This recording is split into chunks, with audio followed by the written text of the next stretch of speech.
बिस्मिल्लाहिर्रहमानिर्रहीम। अस्सलाम वालेकुम नाज़रीन, आप यूट्यूब चैनल देख रहे हैं। मैं इमरान खान हूँ। नाज़रीन, एक बहुत बड़ा सवाल पैदा हो गया कि क्या भारत पाकिस्तान पर हमला करने वाला है। मेरी इत्तला के मुताबिक पाकिस्तान में बहुत हाई अलर्ट है इस हवाले से, और पाकिस्तान के वज़ीर दिफा ने स्टेटमेंट भी दिया है, ख्वाजा आसिफ ने। आपको पता है, ख्वाजा आसिफ दिफा के नुक्ता नज़र से स्टेटमेंट तो दे नहीं सकते जब तक कि पाकिस्तान की मिलिट्री एस्टेब्लिशमेंट उन्हें ना कहे। तो पाकिस्तान को इस वक्त ये क्यों कहना पड़ा, और क्यों पाकिस्तान की मिलिट्री इस वक्त हाई अलर्ट पे है, और भारत की जानिब से हमले का खदशा क्यों बढ़ गया है, इसको जानने के लिए आपको ज़रा थोड़ा सा बैकग्राउंड में जाना पड़ेगा और ये सिचुएशन, इसका एनालिसिस आपको करना पड़ेगा।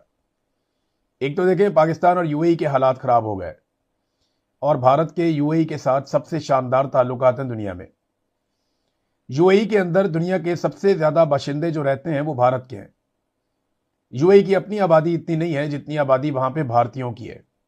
तो अमली तौर पे यूएई के ऊपर भारत का कंट्रोल है, और पाकिस्तान के ताल्लुकात यूएई के साथ बिगड़ गए क्योंकि यूएई पाकिस्तान से बार बार पैसे वापस मांग रहा था।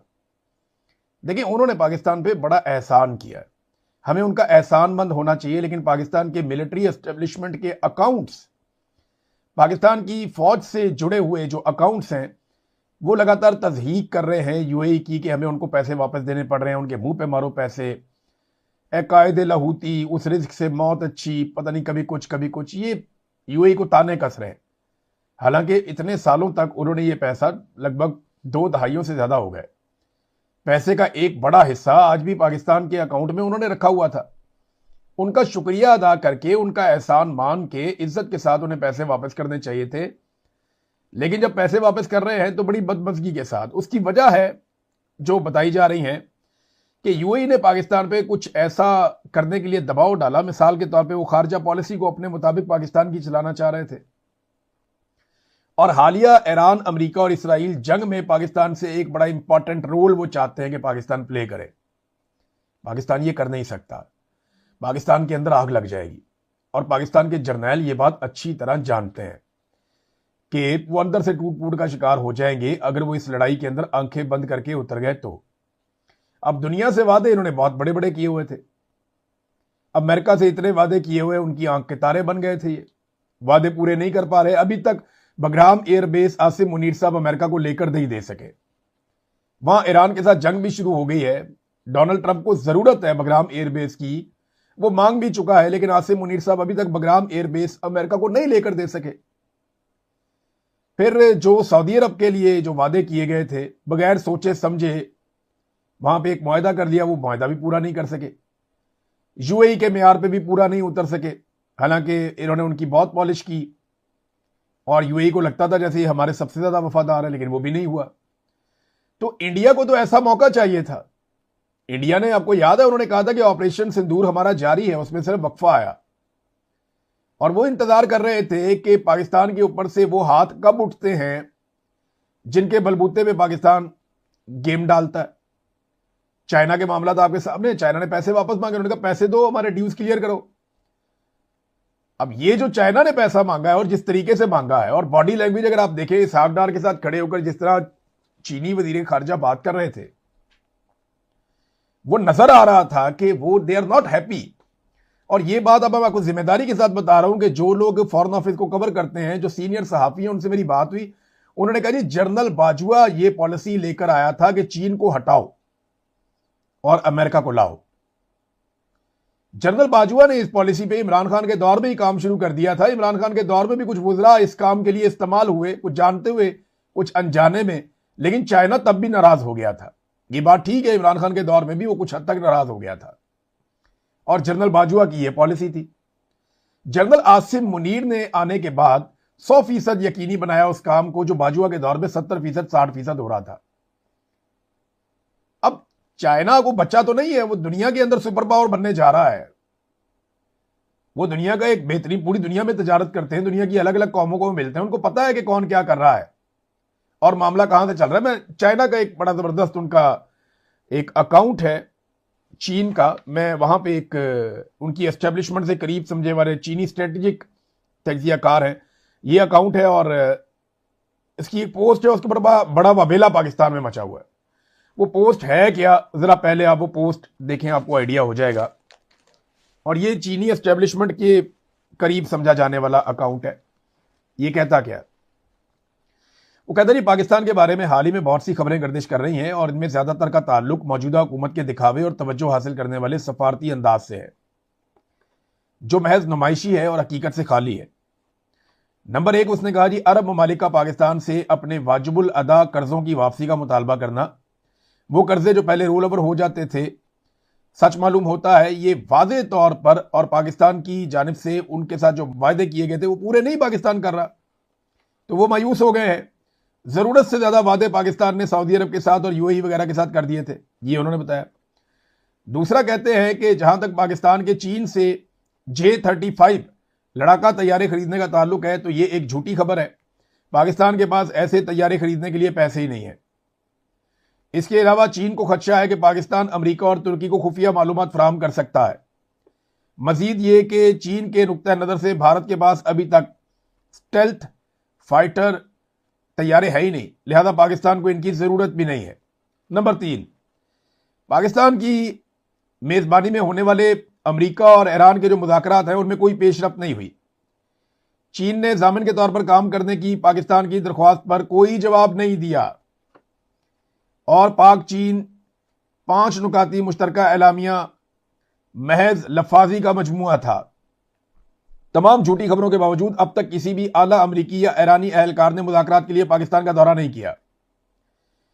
ये सिर्फ एक वेन्यू बनाकर पेश कर रहे थे, बस इतना ही।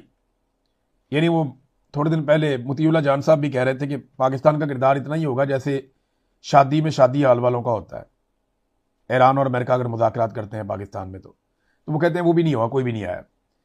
फिर ये चाइनीज तज्जियाकार ये भी बताते हैं कि ये एक अकाउंट है, मैं इसकी शक्ल कोई नहीं है, याद रखिएगा, लेकिन इसकी अगर आप सारी डिटेल में जाकर देखें तो आपको वही मिलता है जो चाइनीज एस्टेब्लिशमेंट है। तो ये ऐसा इसके बारे में तासुर है कि ये उनका आदमी है। जैसे पाकिस्तान के अंदर बेशुमार अकाउंट है, वो काम करते हैं, जो मर्जी करते रहते हैं, गालम गलोच भी करें, कोई उन्हें पूछने वाला भी नहीं है।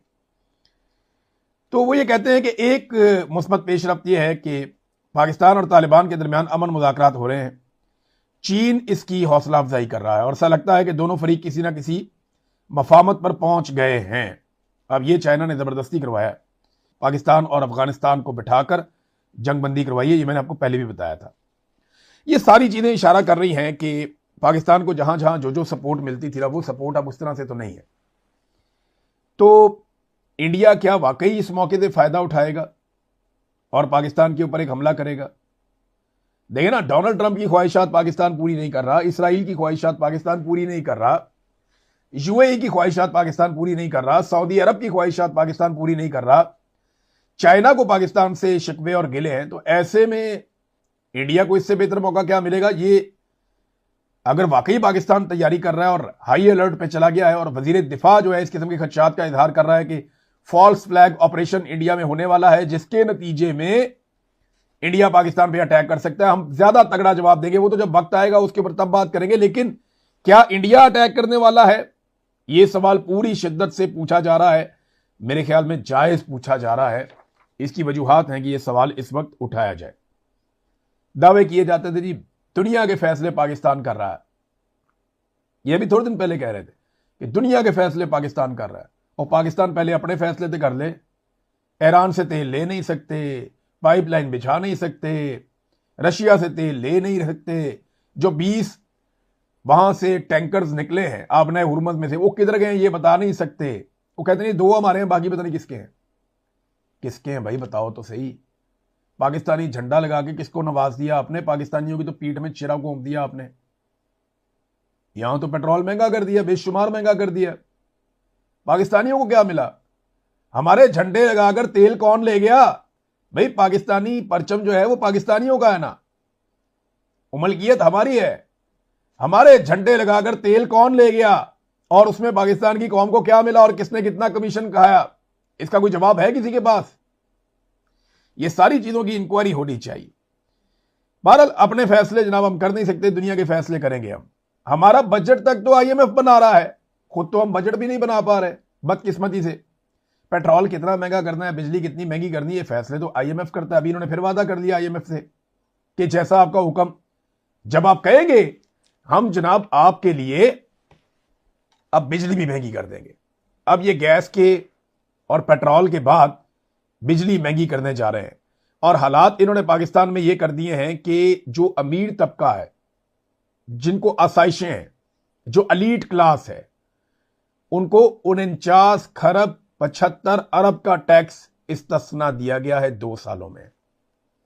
गरीब आदमी की कमर तोड़ दी इन्होंने, अपने लिए इन्होंने तैयारे ले लिए, इनके अपने प्रोटोकॉल और अय्याशियां खत्म नहीं हो रही, दुनिया के टूर इनके खत्म नहीं हो रहे।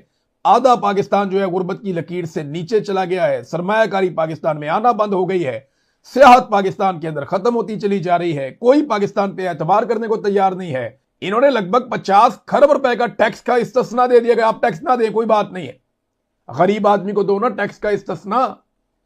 अगर सब्सिडी देनी है तो गरीब आदमी को या आम आदमी को आप दें। कस्टम ड्यूटी की मद के अंदर 2 सालों में 1195 अरब रुपए का इन्होंने टैक्स माफ किया। तवानाई और कानकुनी के शोबे में इन्होंने 103 अरब रुपए का टैक्स माफ किया। पब्लिक डेवलपमेंट अथॉरिटी को 43 करोड़ 28 लाख रुपए, तालीमी शोबे को 17 अरब रुपए, ये जनाब पता नहीं कौन कौन से शोबे और इन सबको ये टैक्स माफ करते चले जा रहे हैं। तो आम आदमी को इसमें क्या मिल रहा है? आम आदमी को तो इसमें कुछ भी नहीं मिला। सेल टैक्स की मद में किसान को क्या मिला? किसान की जो अजनास है उनके ऊपर जो आगे जाके बेचते हैं उनको सेल टैक्स की मद के अंदर 457 अरब 92 करोड़ रुपया इन्होंने जनाब माफ कर दिया। ये इनके अल्ले तलल्ले हैं जो ये अशराफिया को नवाज रहे हैं। किसान बेचारा अपनी गंदम रख के बैठा होता है, वो खरीदता कोई नहीं है। अभी आएगा ना, बिकने का टाइम आ जाएगा 15 दिन के बाद, 20 दिन के बाद, आपको पता चल जाएगा ये किसान के साथ क्या करते हैं, कितना जुल्म करते हैं किसान के साथ। किसान बैठा रहता है हाथ पे हाथ रख के, जबकि माफिया जो है उसको ये माफ कर रहे हैं 50 खरब रुपए का टैक्स। ये जनाब पाकिस्तान की पॉलिसी है। नादरीन, डोनाल्ड ट्रंप ने और नेतन्याहू ने अपना सारा कुछ दांव पे लगा दिया। यानी इस वक्त जो लड़ाई चल रही है ना अमेरिका में, जिस तरह उन्होंने अपना आर्मी चीफ हटा दिया है, जिस तरीके से वो जर्नैलों की छुट्टी करा रहे हैं, जिस तरीके से अपने रास्ते में आने वाली हर रुकावट को हटा रहे हैं, तो मुकाबला इस वक्त डोनाल्ड ट्रंप के अपने करीबी साथियों और नेतन्याहू की पूरी लॉबी का मुकाबला इस वक्त चल रहा है उन अमरीकियों के साथ जो अमरीका को सबसे पहले नंबर पर रखना चाहते हैं, सबसे आगे रखना चाहते हैं। और ये याद रखिएगा, सर्वाइवल की लड़ाई है। सबसे पहले तो आप नेतन्याहू को ले लेना, क्योंकि इन लोगों का सब कुछ दांव पे लगा हुआ है। नेतन्याहू को पूरी दुनिया में कहीं भी पनाह नहीं मिलेगी। अगर वो ये जंग हार जाता है और मकासद पूरे नहीं कर सकता, तो पूरी दुनिया में नेतन्याहू को कहीं पे भी पनाह नहीं मिलेगी। वो एक जंगी मुजरिम है, उसके साथ बहुत बुरा होगा। डोनाल्ड ट्रंप, उसकी सारी एम्पायर, उसने तो अपने बच्चों का भी सोचा हुआ है कि मेरे बच्चे कहां कहां पे क्या क्या करेंगे। वो तो बहुत बड़ी एम्पायर बनाकर बैठा हुआ है। तो डोनाल्ड ट्रंप का क्या बनेगा? बहुत बुरे हालात हैं। पीट हेग्सेट जो अमरीकी वजीर जंग है, वजीर दिफा है, अब उसके मामलात ये हैं कि अब उसको जंगी मुजरिम करार दिया जा रहा है। उसके बारे में हर तरफ ये बात की जा रही है कि जंगी मुजरिम है और वो अपनी खाल बचाने के लिए अपने जर्नैलों की कुर्बानियां दे रहा है। बहरहाल ये मुझे बड़ा अच्छा लगा कि वो अपने जर्नैल को हटा सकते हैं, वरना नॉर्मली ऐसा होता नहीं है। पूरी दुनिया के अंदर जर्नैल बड़े तगड़े होते हैं। पाकिस्तान में तो इतने तगड़े होते हैं कि वजीर आजम को और सदर को ही हटा देते हैं जर्नैल, लेकिन वहां पर वजीर दिफा जर्नैलों को, खास तौर पर आर्मी चीफ को हटा गया। अब यहां तक स्टेटमेंट दे दिया पीट हेग्सेट ने कि अमरीकी फौजी हजरत ईसा के लिए लड़ रहे हैं। ये इसको मजहब का रंग दे दिया कि जनाब लड़ो तो सही, आओ तो सही। मामला ये है कि ये लड़ाई तो देखें इसराइल लड़ रहा है, लेकिन इसको मजहबी लड़ाई बनाने की कोशिश की जा रही है। कभी इसको यहूदियों की मजहबी लड़ाई बना देते हैं, कभी इसको ईसाइयों की मजहबी लड़ाई बना देते हैं। तो जो ईसाई ममालिक हैं या रहनुमा हैं, वो इस लड़ाई से अपने आप को दूर रखते हैं। इस स्टेटमेंट के बाद कैथोलिक मसीहियों के जो रूहानी पेशवा हैं, पॉप लियो, उन्होंने एक स्टेटमेंट दिया है और टका के, जिसको कहते हैं जन्नाटेदार चपेड़ उन्होंने मारी है इस मजहबी जंग के बयानिए पे। उन्होंने कहा जी ऐसी बातें हजरत ईसा का तरीकेकार से बिल्कुल हटकर हैं। खुदा ने जिंदगियां तबाह करने की नहीं, उन्हें बनाने की तरगीब दी है, ये पॉप लियो ने कहा। तो इनका कोई बयानिया, कोई सौदा नहीं बिक रहा। हत्ता कि ये पहली मरतबा तारीख में हुआ जिसपे अमेरिका में बड़ा मजाक उड़ रहा है डोनाल्ड ट्रंप का। रॉयटर्स ने यह खबर जारी की है, अमेरिकन मीडिया इसके ऊपर, उनका सोशल मीडिया, उनका मीडिया इस पे डोनाल्ड ट्रंप को आड़े हाथों ले रहा। खबर क्या है? खबर यह है कि अमेरिका ने ईरान से दरखास्त की कि 48 घंटे की जंगबंदी कर देते हैं। ईरान ने कहा नहीं जी, हम नहीं करते। ये तारीख में पहली दफा हो रहा है कि सुपर पावर अमेरिका किसी मुल्क को कह रहा है कि हमारी दरखास्त है कि 48 घंटे के लिए जंगबंदी कर ले मेहरबानी करके। तो ईरान कह रहा है जी हमने जंगबंदी नहीं करनी, हमने मारना है, ऐसे हम नहीं छोड़ेंगे। जंगबंदी होगी तो मुस्तकिल जंगबंदी होगी। उन्होंने वो बताया भी है पाकिस्तान के हवाले से जो कुछ बातचीत चल रही थी और कुछ बातें की जा रही थी कि ईरानी शायद पाकिस्तान में ईरानी की आदत आना नहीं चाहती। तो अब्बास अरागची ने कहा नहीं ऐसी बात नहीं है, अमेरिकन मीडिया गलत खबर दे रहा है, हमें पाकिस्तान आने पे कोई एतराज़ नहीं था, भाई हैं हमारे पाकिस्तानी। प्रॉब्लम यह है कि हम जो मांग रहे हैं वो नहीं मिल रहा। हम ये कह रहे हैं कि कंक्लूसिव किस्म के जो हमेशा रहने वाले या मुस्तकिल बुनियादों के ऊपर कुछ जंगबंदी के इकदाम हों, ये जंग हमारे ऊपर दोबारा इम्पोज ना की जाए। देखिए मैं भी आपको यही बात बता रहा था कि ईरान गारंटियां मांगता है जो पाकिस्तान के पास नहीं है। ईरान वो चीज़ मांगता है जो पाकिस्तान या पाकिस्तान की सरकार कर नहीं पाएगी और उनकी करने की कैपेसिटी भी नहीं है। तो ये है वो मामला जो सैयद अब्बास अरागची ने बताया कि पाकिस्तान से प्रॉब्लम नहीं है। एक और चीज़ उन्होंने कही, ये बहुत इंपॉर्टेंट है, इसको हमें ध्यान में रखना पड़ेगा। जब भी कभी यूक्रेन के न्यूक्लियर प्लांट के नज़दीक कहीं पे कोई रशियन मिसाइल आकर गिरता था या ड्रोन आकर गिरता, पूरी दुनिया ने रोला डाल दिया था, बहुत शोर मचाया था। ये सैयद अब्बास अरागची इसके बारे में एक ट्वीट करते हुए कहते हैं कि आप सबको याद है कि मगरिब ने कितना शोर मचाया था और कितना रोला डाल दिया था कि जब न्यूक्लियर प्लांट, पावर प्लांट है यूक्रेन का, उसके करीब आकर कोई धमाका हुआ था। तो इसराइल और अमेरिका लगातार बुशहर प्लांट के नज़दीक हमले कर रहे हैं और वो ये बता रहे हैं गुज़िश्ता चंद दिनों में 4 हमले यहां पे हो चुके हैं। इसके ऊपर कोई एक्शन नहीं हो रहा, बल्कि IAEA ने इसके ऊपर एक स्टेटमेंट भी जारी किया है कि खुदा ना खास्ता यहां से अगर ताबकारी फैली तो पूरी दुनिया इसका खुमियाजा भुगतेगी। ये हैं मामलात। खुदा ना खास्ता अगर अमेरिका ने और इसराइल ने कोई एक मिसाइल भी 19-20 होके जाके सिस्टम के ऊपर लग गया और वहां ताबकारी फैल गई तो फिर सारा खित्ता इसको भुगतेगा।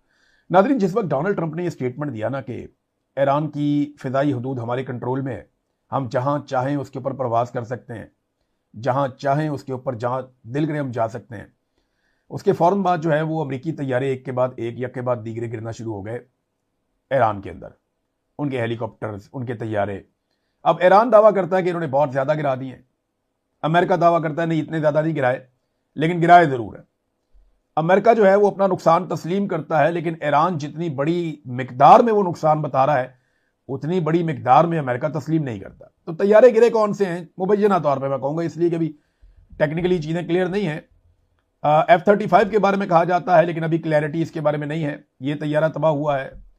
फिर F-15E स्ट्राइक ईगल तैयारे हैं 4, वो तबाह हो गए हैं। फिर एक A-10 तैयारा है बड़ा कीमती, ये भी तबाह हो गया है। फिर एक एवॉक्स तैयारा है, ये तो बहुत ही महंगा तैयारा था और ये पूरी एयरफोर्स के लिए बड़ा इंपॉर्टेंट होता है, इसको बीच में ही 2 कर दिया ईरान ने मार के, और वो बाकायदा वीडियो भी इसकी जारी की गई। ऐसा एक्यूरेट निशाना, मैं तो हैरान हो रहा था कि ये इतना एक्यूरेट निशाना इतने सैकड़ों मील दूर से मारना बड़ी कमाल टेक्नोलॉजी है ईरान की, या कोई बड़ी ज़बरदस्त उन्हें मदद मिल रही है। जो भी कर रहा है कमाल कर रहा है। इसके अलावा उनके K-135 टैंकर्स जो हैं वो 8 उनके तबाह हो गए, 3 हेलीकॉप्टर हैं और 17 MQ-9 रीपर्स। अब ये आज़ाद ज़राए जो हैं वो इन चीज़ों के बारे में क्लेम करते हैं, क्योंकि जंग में देखें क्लेम होता है, सबूत बाद में आते हैं, हकायक बाद में सामने आते हैं। पहला जो होता है वो जंग में क्लेम होता है कि जनाब ये क्लेम है, इतने मार दिए गए हैं और इतने को नुकसान पहुंचा है। इस जंग से ना नाज़रीन दुनिया ने कुछ चीज़ें मजीद सीखी हैं। इससे पहले कि मैं आपको ये बताऊं, पहले पायलट के ऊपर तो आ जाए, वो पायलट नहीं मिल रहा है अभी तक। अमेरिकन ने भी नहीं बताया कि वो अपने पायलट लेके निकल गए हैं और उनको मिले नहीं, उनके हेलीकॉप्टर भी वहां पे डैमेज हो गए, जबकि ईरानी लगातार उन्हें ढूंढ रहे हैं। और कुछ सोर्सेज ये भी बता रहे हैं कि अमेरिकन का अपने पायलट के साथ राब्ता भी हुआ है और वो पायलट जो है छुपा हुआ है ईरानी सरजमीन के अंदर, तो अमेरिकन उसको निकालने की कोशिश कर रहे हैं, क्योंकि इनका कम्युनिकेशन का सिस्टम जो है वो बड़ा जदीद है और उसको बड़ी सपोर्ट है सैटेलाइट के जरिए से। तो अगर उनका राब्ता है आपस में किसी तरीके से अमेरिकन पायलट का अपनी सरकार के साथ, तो वो कोशिश